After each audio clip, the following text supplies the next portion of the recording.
Hello, boys and girls. Welcome back. We are going to finish reading Picture Day Perfection. Yesterday we started reading Picture Day Perfection and we went over some vocabulary words and we wrote down some vocabulary words. I'm going to go back so we can just quickly review, so we can quickly review some of the vocabulary words and quickly review what we read yesterday. So some of the words that we went over was planned.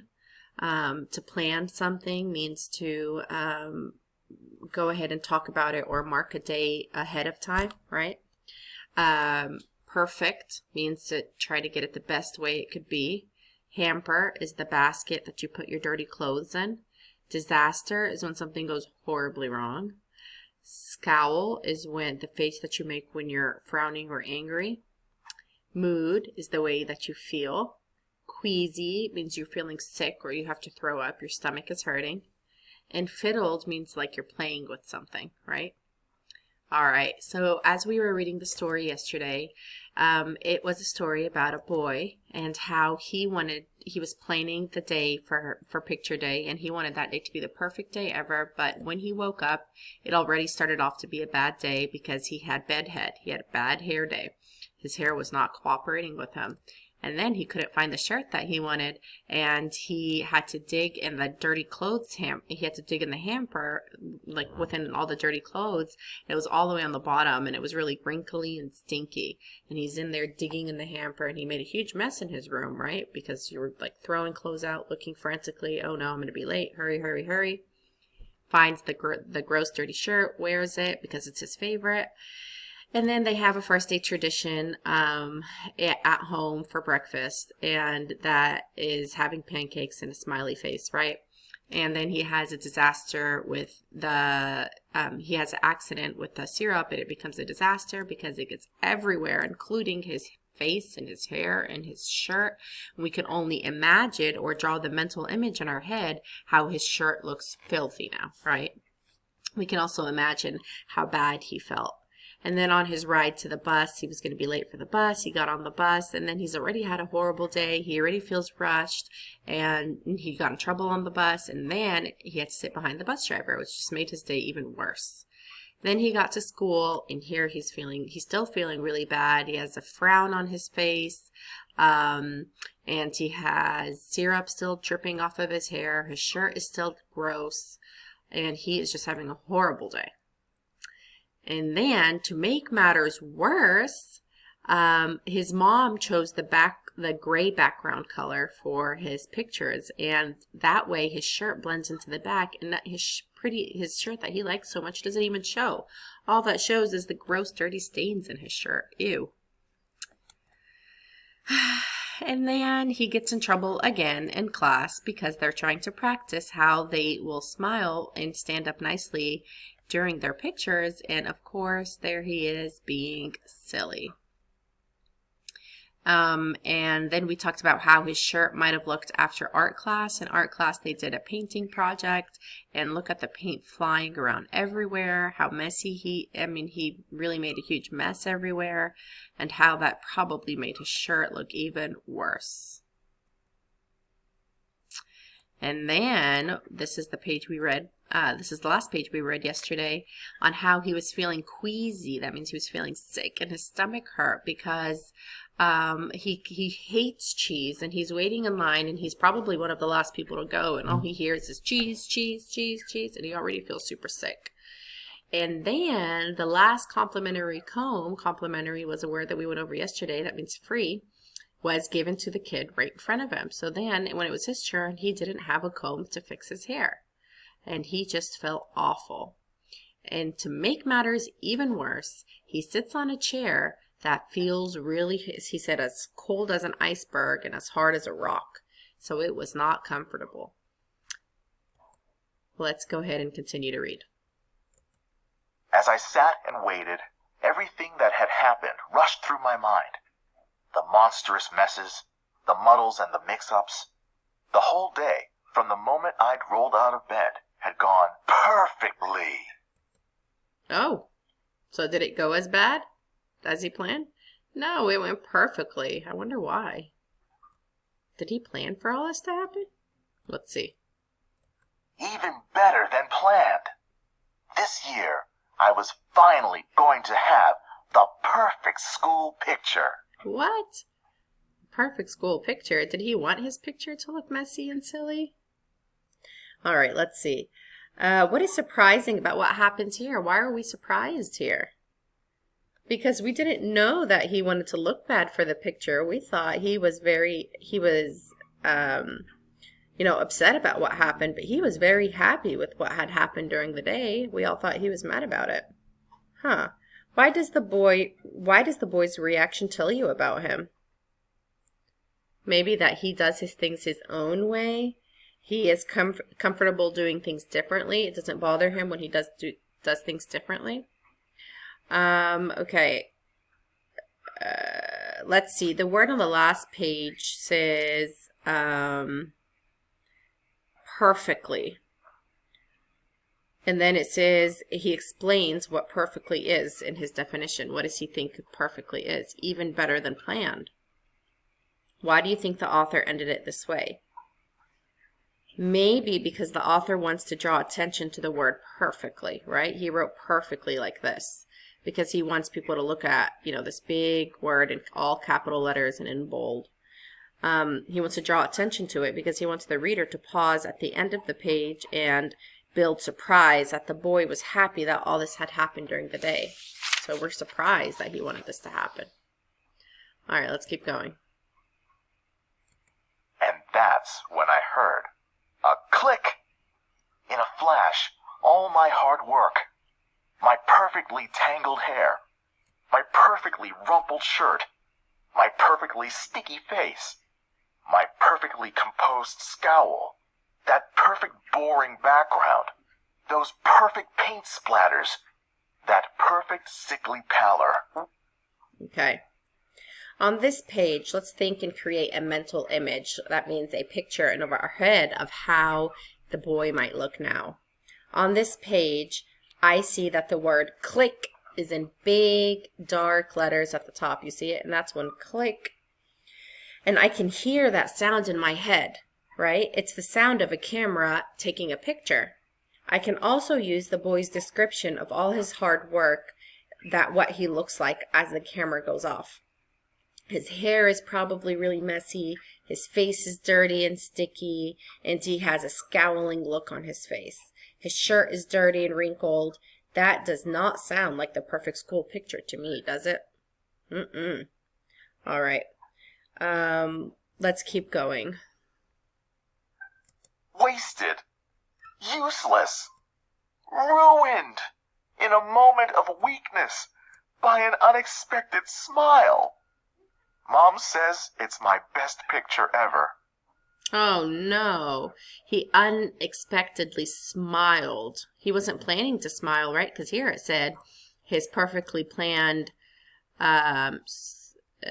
here, my perfectly composed scowl. Composed means he's planned it. He's practiced it many times. And here it wasn't. He accidentally smiled. And now his mom loves the picture. So what does he mean when he says that his hard work was ruined in a moment of weakness? He meant that by smiling about how well his plan had gone, his picture didn't turn out the way he wanted it to. Because he was happy that his day has gone so badly, right? So he accidentally smiled and the picture did not turn out the way he wanted it to.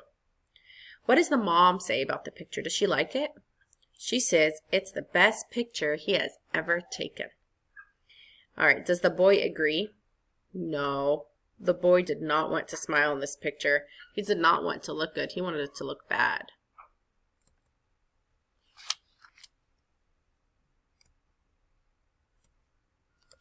But just wait till she sees next year's. Oh no.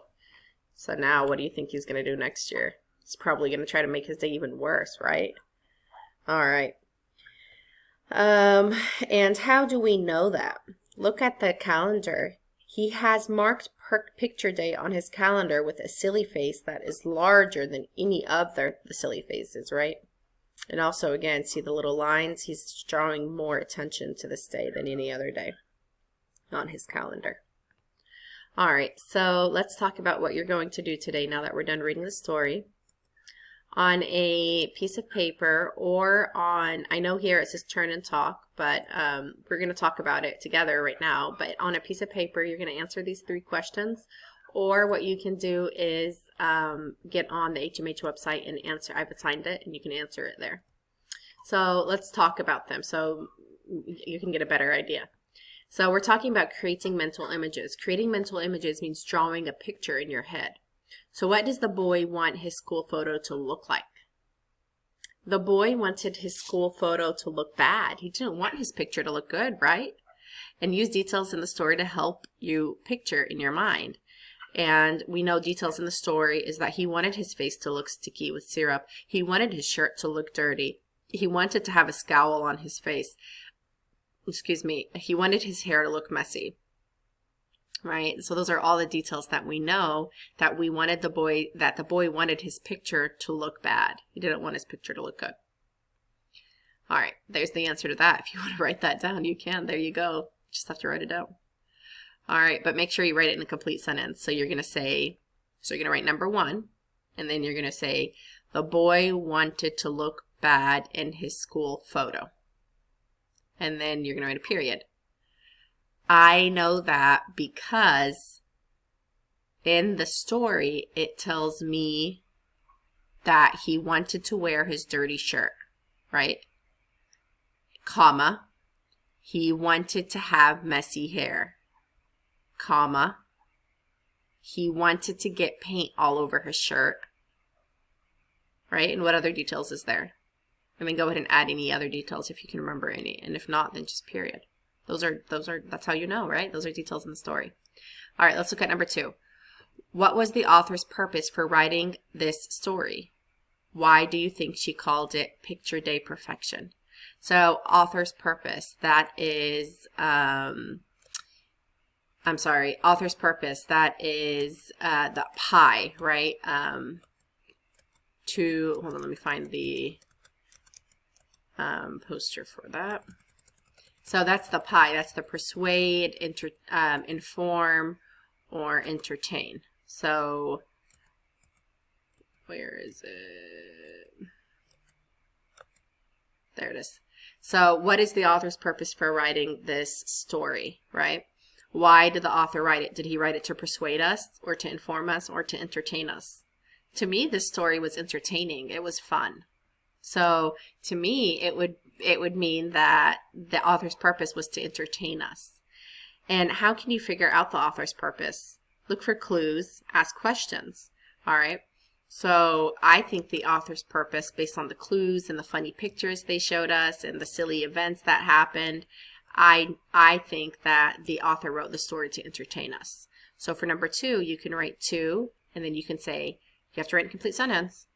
The author's purpose for writing this story was to entertain us. Period. Why do you think she called it Picture Day Perfect? You're going to say, I think she called it Picture Day Perfect because, and tell me why. Let's think about it for a second. Why do you think she called it Picture Day Perfect? Was it really a perfect picture day?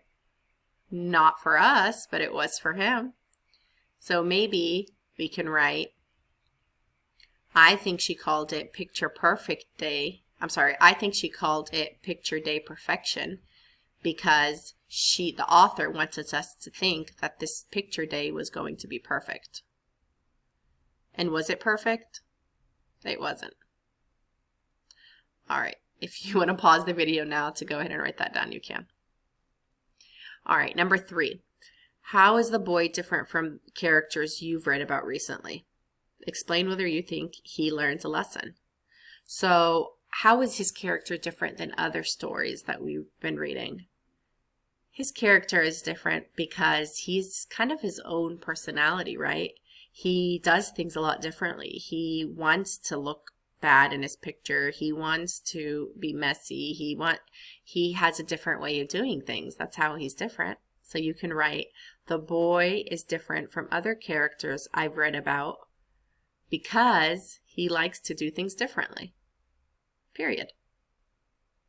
And then explain whether you think he learns a lesson. So then you're going to write, I think he does not learn a lesson. Or you can say, I think he does learn a lesson, and I think he does learn a lesson because he accidentally smiled at the end and he was upset about that. So he said, next year is going to be better. What he means by that is he's learned his lesson not to smile next year, not to think about being happy so he doesn't smile. So I would say I think he learns a lesson to not think about happy things so he doesn't accidentally smile because he doesn't want to. Right? Okay, that was kind of a lot. All right, so after you're done writing those down, that's just a warm up. I'm sorry. You're going to go ahead. We're going to write a sequel today. So what is a sequel? It says, use what you know about the boy in picture day perfection to write sentences about what he might do next year's picture day.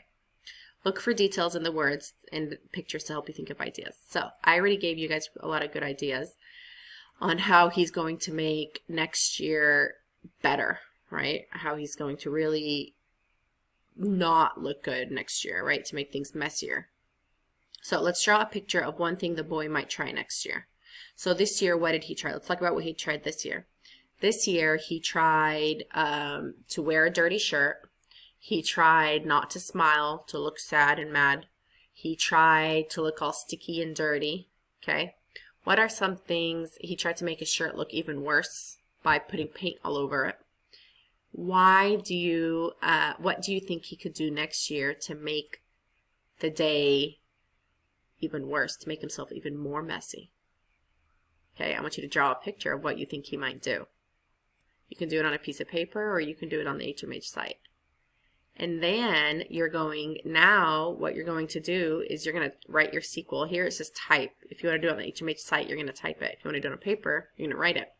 You're going to explain what you think the boy's plan will be for next year's picture. So this is your own plan. So you're going to come up with it as though you're the boy, okay? And you're going to make a plan for next year. So I want you to look for details in the story that give clues about what the boy might do next year. So we know that he's probably going to make it even worse. He's not going to make it as the same as this year because he really doesn't want to smile. I want you to write details that describe what the boy is thinking, feeling, and hoping. Well, we all know what he's hoping. The boy is hoping next year's pictures, he won't smile in his next year picture, right? So we know that the boy is thinking of, what is he thinking of doing next year? The boy is thinking of having a better plan next year, right? Is he feeling happy about how the picture turned out? He is feeling mad about how he smiled in his picture because that was not his plan, right? He wanted to have a scowl. That means a frown on his face. What is he hoping? He is hoping to have a better plan next year and have a really bad picture. Now all you have to do is add how you think he can make his picture bad. So now I think he can make his picture bad next year by, I don't know, you tell me. Okay, that's your job. If you want to write this down to start off your story, you can, but then I need you to add what you think he can do next year to make his picture worse. Okay? So that part you're adding, and then just draw a picture of what you think he can do next year to make it worse. All right, and that's it for now. Okay, guys, if you want to pause the video here so you can write this down, you can do that. And if you have any questions for me, please let me know. I'll be online all day. Again, you can do this on a piece of paper, or you can do this on the HMH website. But if you do it on paper, make sure you turn it into me, okay? All right, guys, have fun learning. I'll see you later.